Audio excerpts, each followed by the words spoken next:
Bonjour et bienvenue à ce 10e chapitre de Lightroom avec du Photoshop dedans, où j'aimerais sur cette photo retirer tout ce qui est pierre là et mettre plus de texture porte qui est plus intéressante. Alors la première étape, on va redresser un peu la chose. Donc correction de l'objectif, on va redresser un peu le vertical, voilà comme ça.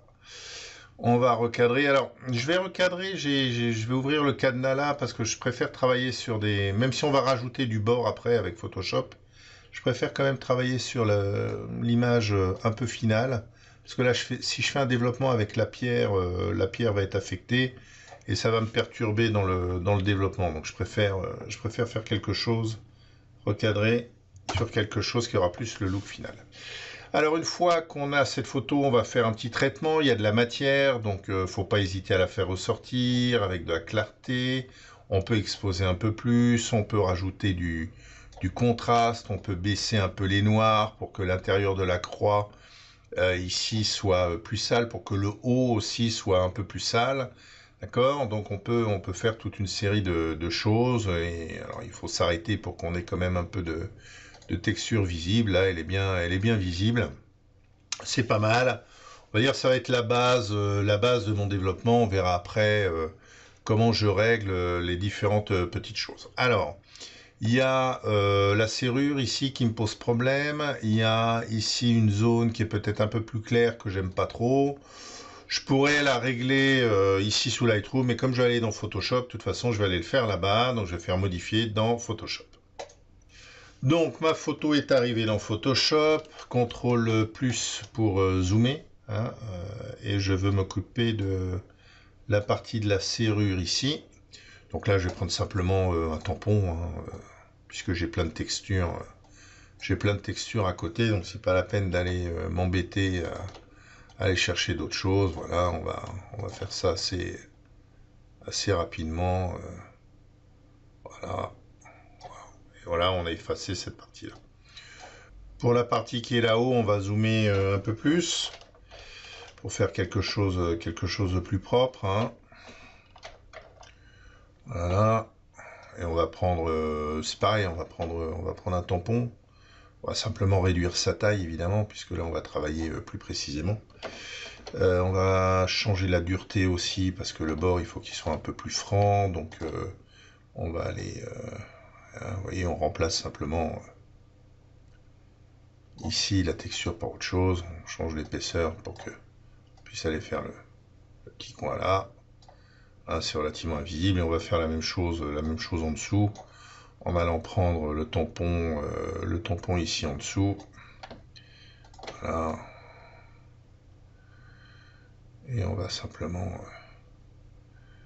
aller mettre des choses ici à la place. Ici, on peut prendre simplement le bord. C'est pratique puisque c'est droit. Autant en profiter pour une fois qu'on a quelque chose de droit. Là, c'est pareil, on va faire pareil.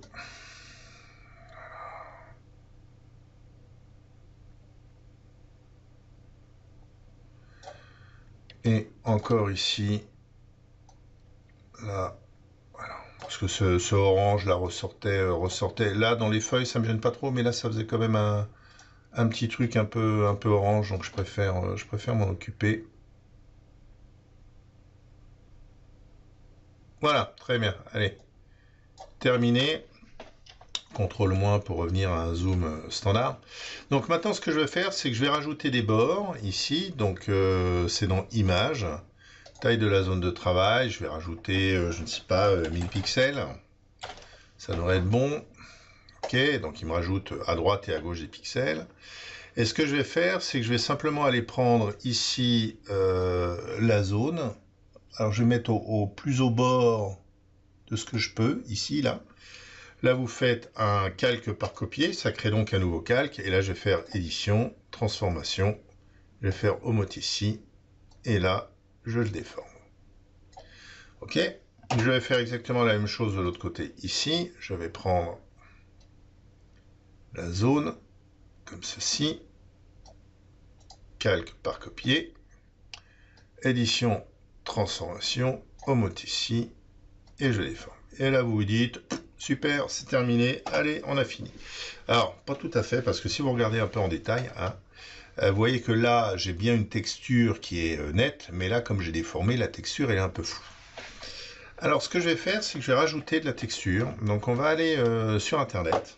Et sur Internet, j'ai recherché texture Photoshop Grunge. Et là, vous en avez toute une série, donc il faut en trouver une qui vous plaît pas mal.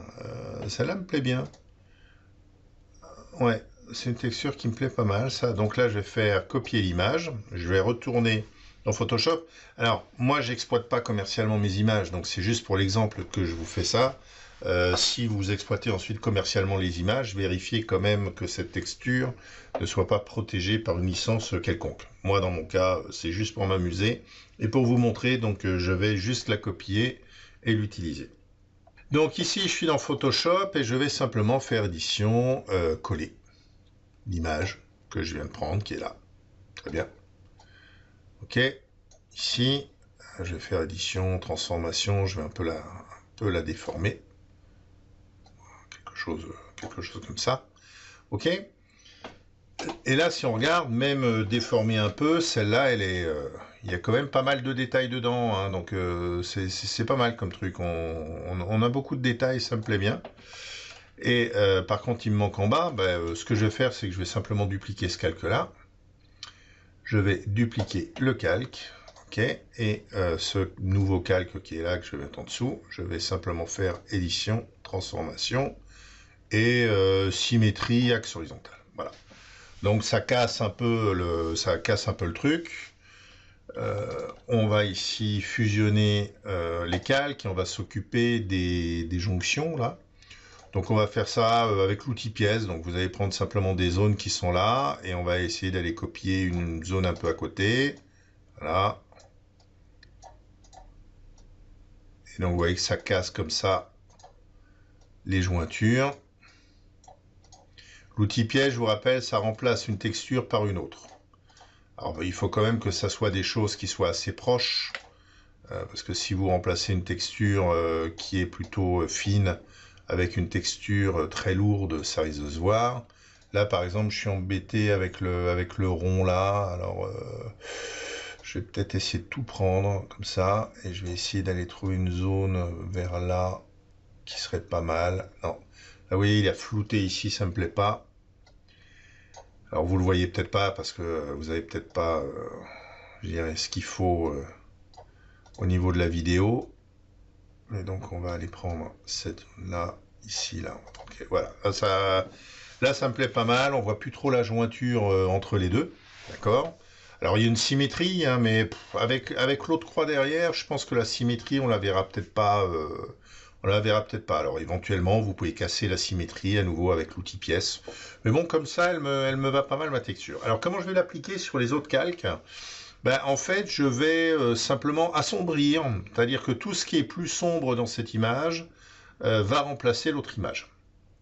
Donc je vais faire obscurcir. Voilà. Donc maintenant, si je fais un zoom sur ma texture, ici, vous voyez que j'ai ramené du détail de texture ici, à certains endroits. Alors on pourrait tenter, hein, il y a d'autres moyens de fusionner ces trucs-là. Donc là, je dirais, vous pouvez essayer, il y a l'incrustation, mais il y a également la superposition. L'incrustation, généralement, ça fait des choses qui sont aussi pas mal. On va zoomer. Là, ici, l'incrustation par rapport à obscurcir. Allons-y, reprenons obscurcir. Obscurcir, c'est pas mal. Il y a produit aussi. Donc là, ça met vraiment les deux. Alors, c'est pas mal. C'est un peu sombre, mais c'est pas mal. Ça me plaît pas mal ça. Donc je vais quand même garder l'idée du produit. Ça fait quelque chose de très sale, mais on rattrapera, on rééclaircira ça dans Lightroom. Ce que j'aime bien dans le produit, c'est que la texture du premier a bien remplacé celle du deuxième. Donc ça, c'est pas mal. Ce qu'on va faire, par contre, c'est qu'on avait une texture qui était bonne au centre, là. Donc on va un peu déboucher la croix. Alors comment on fait ça ? Masque de fusion sur la texture par-dessus, évidemment. Je vais ensuite, dans mon masque de fusion, je vais prendre Je vais prendre un outil ellipse, là, je vais prendre une zone comme ça. Voilà. Je peux même la prendre peut-être un peu plus grand, cette zone. Alors, on va faire quelque chose comme ça. Voilà. Très bien, elle est là. Et ça, ensuite, dans mon masque de fusion, je vais le remplir en gris. Donc, édition, remplir. Alors, je peux le remplir en gris ou en noir. Remplir, on va le remplir en... Alors, il ne faudrait pas tout à fait du noir, mais du gris 50, ça va pas me suffire. Donc, à ce moment-là, je vais aller sur couleur, ici. Alors, le noir complet, non. On va se mettre un truc comme ça. Voilà, un gris. OK, et je fais OK. Donc là, vous voyez qu'il m'a remplacé, il m'a viré la texture dans cette zone-là. Mais l'angle, il est un peu visible, hein. Donc à ce moment-là, ce qu'on fait, pour adoucir les angles, on va simplement flouter ce masque-là.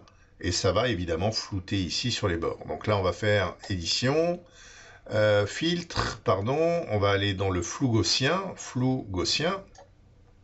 Et dans le flou gaussien ici, alors vous voyez, si je mets pas de flou, mon masque de fusion s'applique complètement. Et si je commence à flouter ici mon masque de fusion, vous voyez que les bords, alors là ça va pas trop, voilà, les bords deviennent plus doux. Et je peux aller encore plus doux. Et vous voyez que là, là c'est bien, ça se voit quasiment plus. Donc là, ça me va pas mal. Alors maintenant j'ai fini ça, je vais retourner dans Lightroom pour terminer tout ça dans Lightroom. Alors je vais sauver la photo, hop là, et on va dans Lightroom. Je suis de retour dans Lightroom, puis là on va faire un peu les finitions. Alors là par exemple ici je trouve que c'est un peu foncé par rapport au reste qui est là, donc je vais prendre simplement un filtre radial là, je vais mettre un peu de contour progressif. Le bleu je trouve que c'est un peu trop bleu, donc je vais virer un peu de saturation comme ça.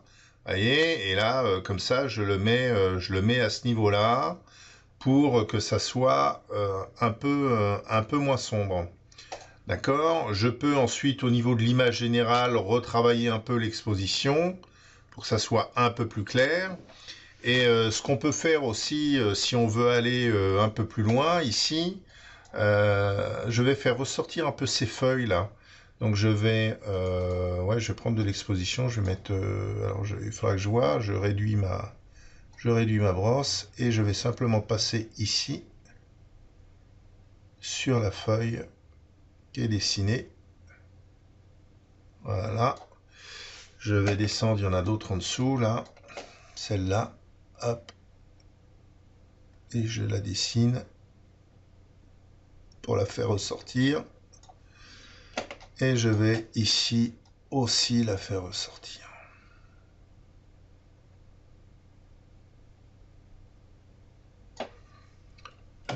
C'était juste ça que je voulais faire ressortir. Ok, terminé. Bah écoutez, moi ça me plaît bien. C'est un peu sale, c'est sûr, mais si on refait le avant-après, alors le avant, il faut que je retrouve parce que là on peut pas faire avant-après. Donc la photo d'avant, retournant en bibliothèque. La photo, alors ça c'est celle que je viens de faire, vous voyez, j'ai fait plusieurs essais, et celle d'avant, c'était celle-là que je vais retirer le développement pour vous montrer, réinitialiser. Donc voilà, j'avais cette photo-là, et je l'ai transformée en ça. Voilà, ça vous donne un peu une idée sur les textures qu'on peut rajouter pour salir. Ça peut faire des choses assez sympathiques. C'est tout pour aujourd'hui. J'espère que ça vous servira. Au revoir.